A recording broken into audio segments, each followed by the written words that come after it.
ఎవరో ఇలా వేలు చూపించకపోతే సముద్రం అంత శక్తి ఉన్నది దాటి వచ్చి భూమి మీద ఎందుకు పడిపోట్లా? ఎక్కడ వెతుకుతావు ఈశ్వరుణ్ణి? ఆయన మీద అనురక్తిని పెంచుకోవడానికి విశ్వాన్ని ఆయన చిరునామా చేసుకుంటే చెప్పేవాడి సమర్థతతో సంబంధం లేకుండా వినాలన్న కుతూహలం కలుగుతుంది. ఆ కుతూహలం ఒకసారి కలిగిందనుకోండి, మాట పిలుసుగా ఉన్నా కర్కశంగా ఉన్నా అందులోంచి అమృతం తీసుకునే ప్రయత్నం చేస్తావు. కొన్ని కొన్ని మాటలు వినడానికి బాగుండవు, కానీ మధురంగా ఉంటాయి. దూద్దు పేడ అన్నాను అనుకోండి, అబ్బా అదేమిటండి అనుకుంటారు, కానీ అది పాలకోవా. దూద్దు పేడ అని తీసుకొచ్చి చేతిలో పెట్టినా ఏమో అనుకున్నా నోట్లో పెట్టుకున్నాక ఎంత తీయగా ఉంటుందో, మాట కొంచెం కఠినంగా ఉన్నా అందుకోగలిగిన హృదయం నీకుంటే నిన్ను ఉద్ధరించడానికి కావలసిన సారము ఒక్కొక్కసారి అందులో ఉంటుంది. అందుకే వినవలసిన లక్షణం గురించి రామాయణంలో మారీచుడు మాట్లాడాడు. అది ఆశ్చర్యం. రామాయణం అరణ్యకాండలో రావణాసురుడితో మాట్లాడుతూ ఒక మాట అంటాడు, సులభాః పురుషారాజన్ సతతం ప్రియవాదినః అప్రియస్యతు పథ్యస్య వక్తా శ్రోతా చ దుర్లభః అంటాడు. రావణ, మనకెందుకు వచ్చిన గొడవ వీడితో అని, చాలా బాగుందండి, చాలా బాగా చేశారండి, చాలా బాగా పాడారండి, చాలా బాగా వ్రాశారండి, చాలా బాగా చెప్పారండి అంటే ఓ మాటతో పోతుంది. ఎందుకు వచ్చింది మనకి అని వెళ్ళిపోయేవాళ్ళు చాలామంది ఉంటారు. కానీ నీ యొక్క హితమును కోరి మాట కఠినంగా ఉన్నా నీ క్షేమం కోసం సలహా చెప్పేవాడు మాత్రం ఎక్కడో ఒక్కడే ఉంటాడు. వాడు నీ హితము కోరి మాట్లాడుతున్నవాడు. అలా అప్రియంగా అనిపించినా వాక్కునందు పారుష్యమున్నా నీ ఎందు హితముతో అవతలవాడు మాట్లాడినప్పుడు అందులోని అమృతాన్ని నేను తీసుకుంటానని మాట వినగలిగినవాడు, అలా చెప్పగలిగినవాడు ఇద్దరు కలుసుకుంటే అది వాళ్ళిద్దరికే చెందినది కాదు, లోకమునకంతటికీ పనికొచ్చే విషయము దాని ఎందుంటుంది. ఆదిత్య హృదయం ఎంతమందికి చెప్పాడు అగస్త్యుడు? ఒక్క రాముడికి. భగవద్గీత ఎంతమందికి చెప్పాడు కృష్ణ పరమాత్మ? ఒక్క అర్జునుడికి. భాగవతాన్ని ఎంతమందికి చెప్పాడు సుఖబ్రహ్మ? ఒక్క పరీక్షిత్తుకి. ఎంతమందికి చెప్పావన్నది కాదు, పట్టుకోగలిగిన వారికి ఎంతమందికి చెప్పావన్నది ప్రధానం. ఒక్కడు అలా పట్టుకోగలిగిన వాడు ఉంటే, అటువంటి హృదయస్థితి ఉన్నవాడైతే, ఆ ఆర్ద్రత ఉన్నవాడైతే వాడికి చెప్పినది ఏదైనా సరే ఫలిస్తుంది. లోకమునందు దాని వలన ఫలితములు కలుగుతాయి. అందుకే శృణ్వంతప, వినడము తపస్సు అని అన్నప్పుడు అది భక్తి మార్గము అన్నప్పుడు పారవస్యమును పొందడానికి ముందు హృదయాన్ని అలా సిద్ధం చేసుకోవడానికి కావలసిన సాధన మనం ప్రారంభం చెయ్యాలి. అప్పుడు వినడం ఒక్కటి చాలు. ఎందుచేతనంటే వినడానికి ఒక శక్తి ఉంటుంది.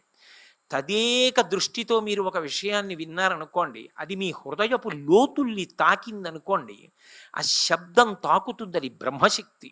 అందుకే శంకరులు మీనాక్షి అష్టకం చేస్తూ శబ్ద బ్రహ్మమయీ చరాచరమయీ జ్యోతిర్మయీ వాంగ్మయీ అంటారు.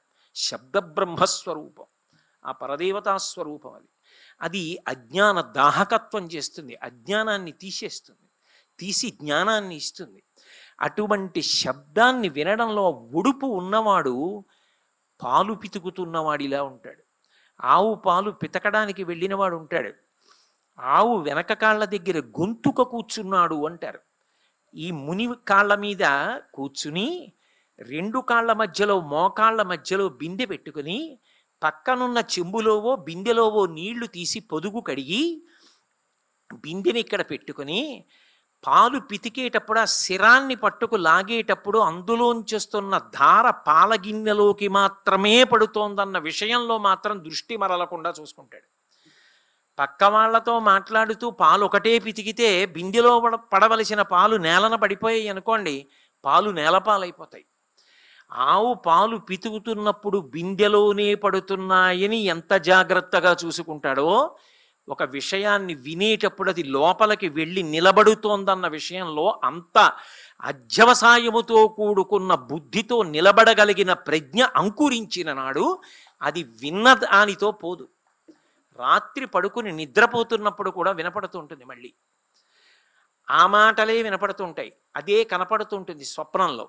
అంతేకాదు, ఒక్కొక్క మాట జీవితాన్నంతటినీ మారుస్తుంది. వినగలిగిన లక్షణం ఉండాలి తప్ప. అబ్దుల్ కలాం గారు తాను కోరుకున్న ఉద్యోగం రాలేదు అనుకున్నారు, కానీ శివానందాశ్రమంలో ఉన్నటువంటి గురువుగారు ఆయన్ని పిలిచి నిర్లిప్తతతో ఉన్న కలాం గారితో మాట్లాడుతూ, నువ్వు ఏది కావాలనుకుంటున్నావో ఈశ్వరుడు నీకు అది ఇచ్చాడు అని చెప్పి ఎందుకు అనుకోవట్లా? ఈశ్వరుడు నీకు అది ఇచ్చి నిన్ను 10 మందికి పనికొచ్చేటట్టు చెయ్యాలనుకుంటున్నాడేమో.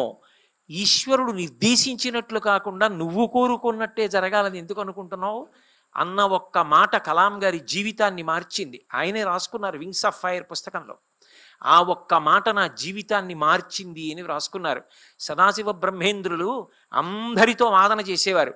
ఒకసారి గురువుగారు పిలిచి మౌనంగా ఉండడం రాదా అన్నారు. ఆ పైన ఇంకెప్పుడైనా మాట్లాడాల. మాట వినడం అన్నది వస్తే అంతక మించిన గొప్ప విషయం లోకంలో ఇంకోటి లేదు. అన్నీ నాకు తెలుసు అనుకోవడం, నేను ఇంకొకరి మాట ఎందుకు వినాలనుకోవడం, ఒకరు చెప్పడానికి ముందే అసలు ప్రస్తావించబడుతున్న విషయం మీద ఒక నిర్ణయానికి వచ్చేయడం, పక్షపాత బుద్ధితో వినడం ఎప్పుడూ కూడా ఉన్నతమైనటువంటి స్థితికి చేర్చలేవు. అందుకే మాట వినడం వచ్చిందనుకోండి వాడు తరించిపోతాడు. అసలు ఆ మాట వినడం రాలేదనుకోండి చాలా ప్రమాదానికి వెళ్ళిపోతాడు. రామాయణంలో రావణాసురుడికి ఎంతమంది చెప్పలేదు?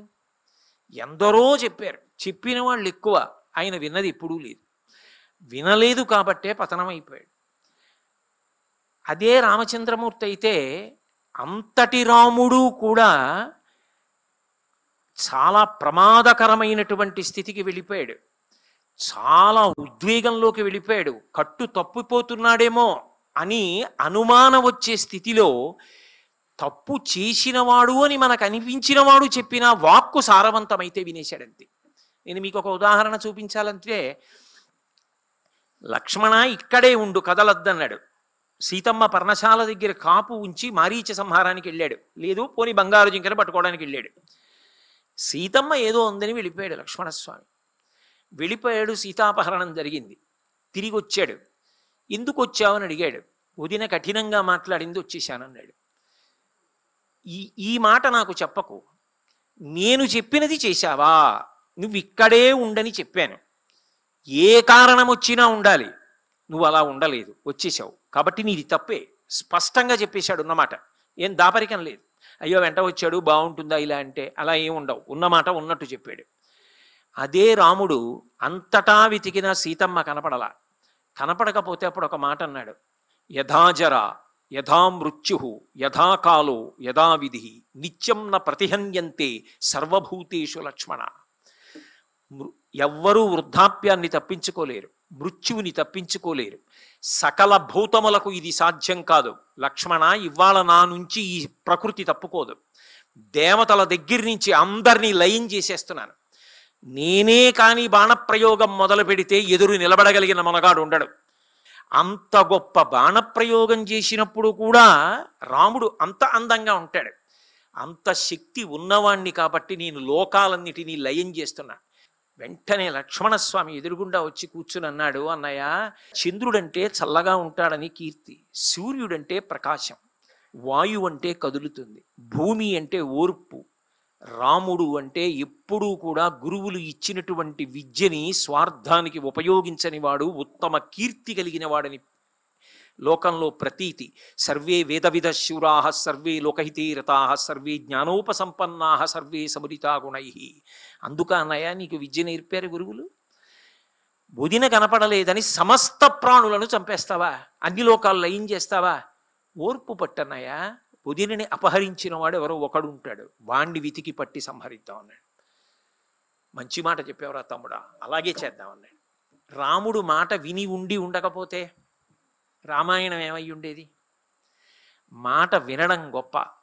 నేనెవరి మాట వినను, నేను ఒకటి అనుకుంటే అదే చేస్తాను. అంతకన్నా పింకితనం, అంతకన్నా మూర్ఖత్వం లోకంలో ఇంకోటి లేదు. అది నినాదము కారాదు. ఏది నినాదము కావాలంటే ఎవరు చెప్పినా వింటాను. అందుకంటాడు బద్దెన, వినదగునెవ్వరు చెప్పిన వినినంతన వేగపడక వివరింపదగున్ కనికల్ల నిజము తెలిసిన మనుజుడే పోనీతి పరుడు మహిళో సుమతి. బాగా వినాలి, ఏది నిజం ఏది అబద్ధం, ఎంతవరకు జోక్యం చేసుకోవాలి, బాగా విచారణ చెయ్యాలి, అప్పుడు నిర్ణయం చేసుకోవాలి.